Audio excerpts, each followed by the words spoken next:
Hello, good morning. Gary Champion, psychic medium, who looks like a ghost.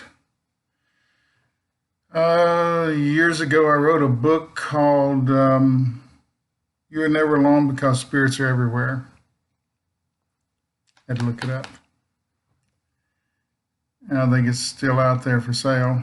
And it sort of chronicles the spirits that I've seen and sometimes who they are. Sometimes you don't know who they are. And last night, I got the idea that I would sort of try and do that. Um, Original idea for the book was that I would go to Route 66, and it starts in Illinois and goes to California. If you don't know where Route 66 is, and you've probably been on parts of it that I-40 has paved over. Route 66 now still goes through a lot of those towns, but it's bypassed by an interstate. And I was going to start not at one end, but somewhere, Missouri maybe, into Oklahoma, Texas, and New Mexico and stop there and go into some of these famous old places that are supposedly haunted and then sit down and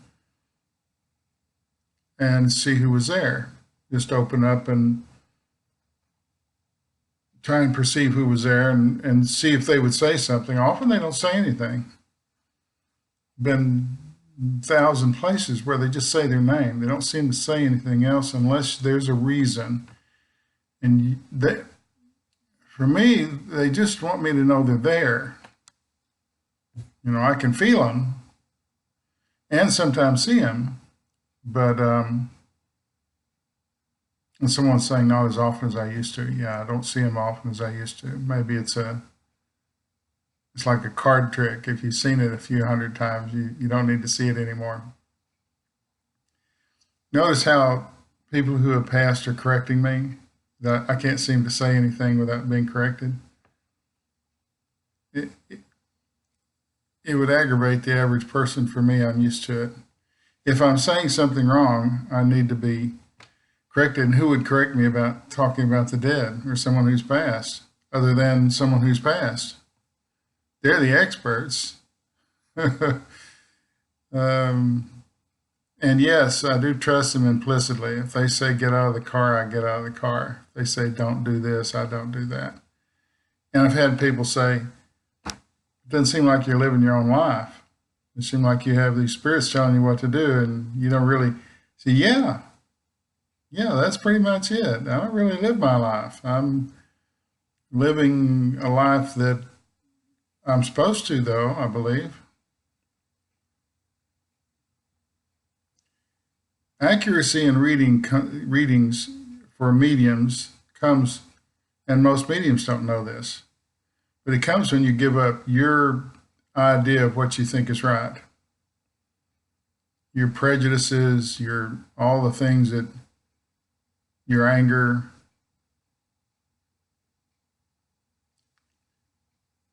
And it goes with almost anything. I have to read people of all religions.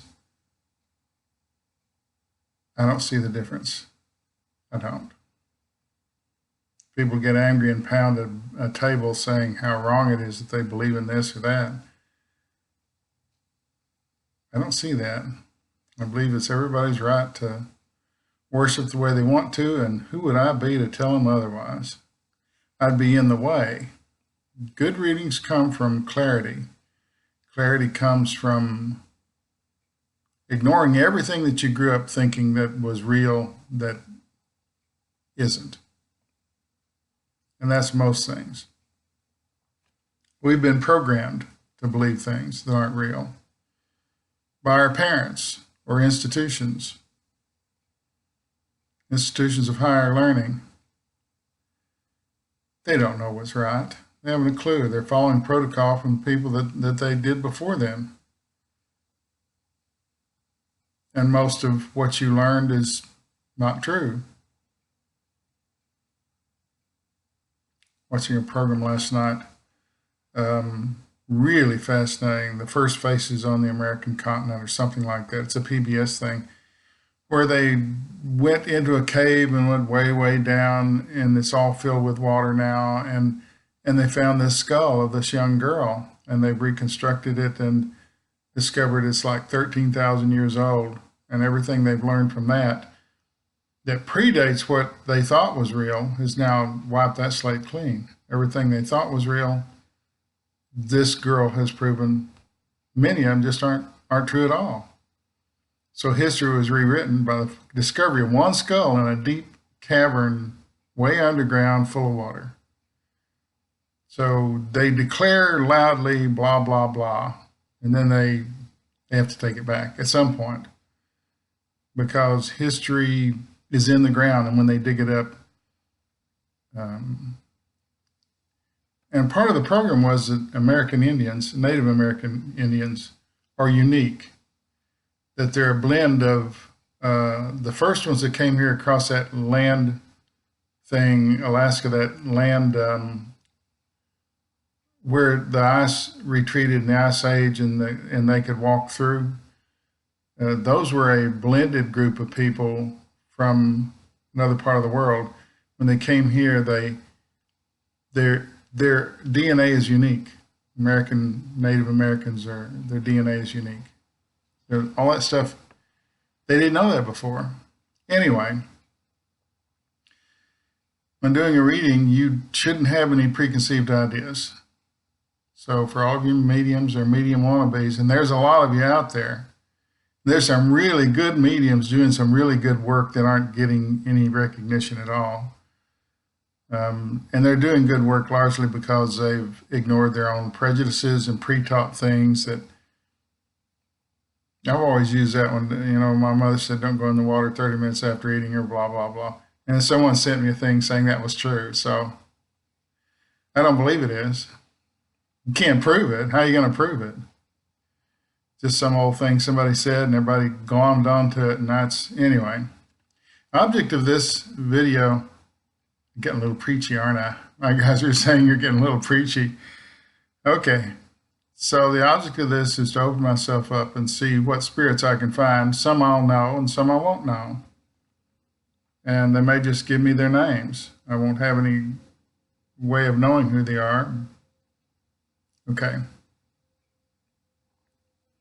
First one that I see is my father, Charlie. It's an interesting story. His name wasn't Charlie. His name was Charles, and no one ever called him Charles except his mother. I saw her call him Charles once. That's why I knew my father's name. I didn't know his name was Charles. I thought it was Champ or Doc. That's what everybody said. I never knew what his name was until I heard his mother say Charles. Marie, which is my mother, is here.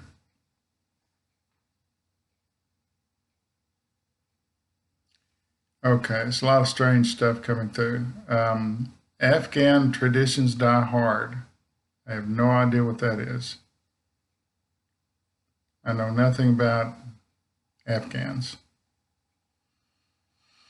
Someone's talking about turtle soup.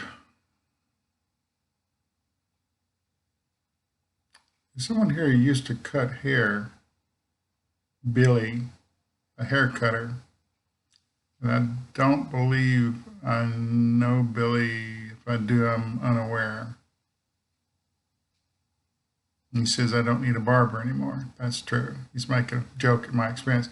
And if you're a medium, you know you get jokes from the other side if you accept them in the proper thing. And I just think these jokes are hilarious. They tell them to me all the time. Sometimes I tell my wife about them. We laugh together, and sometimes I don't tell her. I'm being singled out, and I feel obligated to do some things that I wouldn't normally do in my own real life, but I do it because I'm a medium. That's a long list of stuff to get from the other side, but it's true.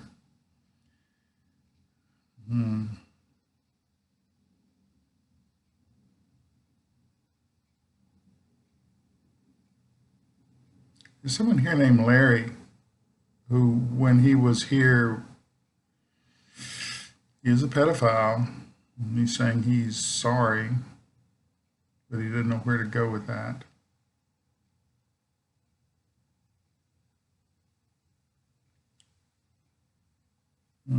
Someone's saying an energy crisis is to come. It's not here yet, but it'll topple a lot of businesses.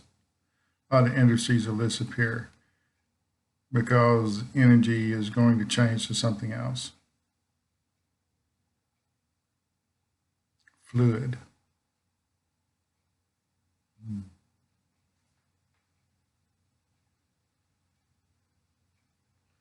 There's somebody here who killed themselves. I do know the name, but I'm not going to say it.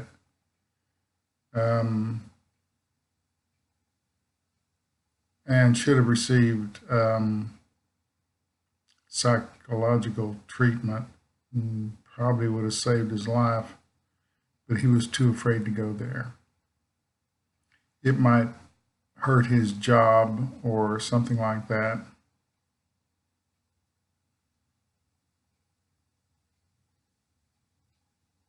Anna Marie. Anna Marie. And she's making fun of me. She's saying, don't soft sell it. Tell them the truth. And then now she's laughing because I don't color things in a way that makes you feel comfortable, because that's not the way I get it. Readings are kind of blunt for me. And it's not because I intend it to be blunt. It's because if I don't give it to you really quickly, it comes through me and goes. So I give you the chunk of it that I'm getting, which is often abrupt. I'm not going to apologize for it. It's the nature of what it is.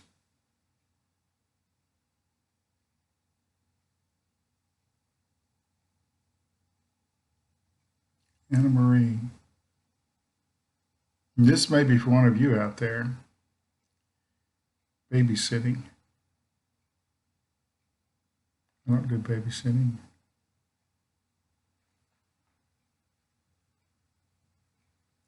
One of the person who cuts the trees out here has lost a son, and he's around. He follows them to work, and they were here yesterday. Some of the lawn cutting people, Juan, Miss Juan, and he got something stuck in his throat. He couldn't breathe. Of course, I can't go down there because I don't know who this guy is, and they will be here next week, and I won't remember it. But anyway, he just says hello. Anyway, and Larry's back. I don't remember who Larry is. But often in a reading that you get from someone, either it's a card reading or whatever kind of reading you get, your medium or card reader or whatever method they're using is being assisted by those who have passed. I'm going to say that again. I have no supernatural powers. I can't leap tall buildings in a single bound. All I can do is tell you what I hear. And all readers that are any good, that are real readers and not fake readers, are getting assistance from the other side. We do this little thing at the front of the table where you get a free little card reading, and they're funny and interesting. They're not intended for anything else. And someone said the other day, we were doing it in Chicago. I said, how did I pick that card? Because that's the only card I bet in that deck that fits me. And they said, are all those cards the same? And I said, no, they're all different. There's 80 cards in there. My wife held them up and said they're all different. Why did I pick that card? I said, you were assisted in picking that card by someone who's passed. Got a strange look and they walked on. Maybe we're just not ready for that yet, but you're not making that decision. It's the same reason you pick the dress you wear, or sometimes the car you drive, because it's a safer car, it's proper in some way or other. You're being assisted in making these decisions. Now you can ignore it and make your own decisions, or you can listen. Anyway, I just thought I'd show you sort of how it works. I'm not in control of it. Don't get that confused. I have no control over these people at all. They tell me things they want me to tell you. They're not for me. And in most cases, I'm very glad. and I won't carry it around with me. As soon as the reading's over, they leave me. The thoughts, they're your people. They're your peeps. As someone said the other day at this fair the other day, and said, where are my peeps? I said, I don't know. Let me find my peeps too. I don't know where my peeps are. Anyway, as always, I wish you all good luck. This is just a little demonstration video. It means nothing, but it shows you sort of how the process works. And I want to reveal that to you because especially those who are mediums that want to be mediums, you have to let go of who you are to get there. If you think you can carry this, the ego and all this, into doing what I do, you can't. It gets in the way. Your own prejudices will trip you up and you end up giving a false reading. And if you're doing that, then you shouldn't be in the business. Yes, I am being judgmental for a good reason. Learn to let go of who you are. That way you can help that person who's there for you to really help. No fear, no regret, no anger. Thanks for watching.